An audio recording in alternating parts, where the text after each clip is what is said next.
I'm Elsbeth Mayer with Calgary Economic Development. Cross-training your staff and expanding their knowledge is always a good practice, but in these uncertain economic conditions, it's an insurance policy for the future. Hear from Calgary HR experts on what smart companies are doing. The highest return on investment is either from retention or development. It's not from hiring off the street.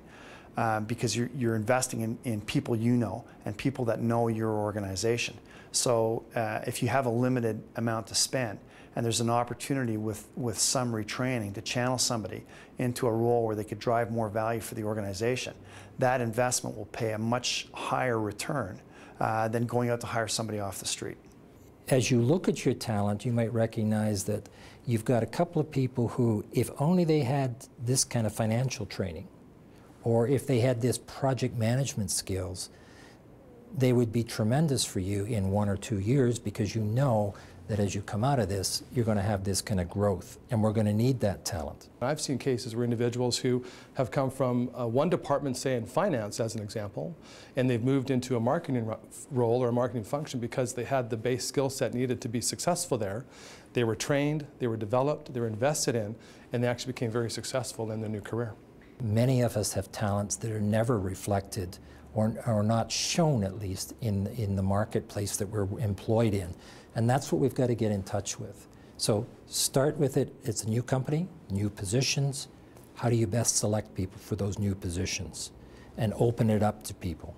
There's a significant risk, particularly in the resource sector, that the recession will actually make the labor shortage worse as we enter recovery as opposed to better. So what's happening now is employers are either slowing their hiring or in some cases letting people go. And in most cases, that's the younger people with less experience, trying to get more time and more effort out of baby boomers or late Gen X.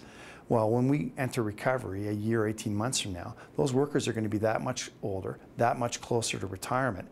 If you accept the argument that it takes 5 to 7 years for even a moderately skilled job for you to acquire the full ability to complete that job, then it's going to create that much deeper a hole in terms of the gaps between the skills that we need to get the work done and the skills that are available. The long term is often, how do I catch up when the economy starts turning around again? Now I've got to go back and I've got to hire more people, I've got to train more people. I'm going through the same talent crunch that's out there in the marketplace today that was there a year and a half ago, and I've got to deal with that. So that's an aspect of cost because it takes time for those people to become productive. Nothing's changed demographically. We haven't tapped into a new supply of people that magically will fix our employment woes in 5 years. So we need to keep building on the same programs today that we have in place to make sure that we are well positioned in the future to be able to do what we need to do and build a sustainable business. So the game has changed significantly that way.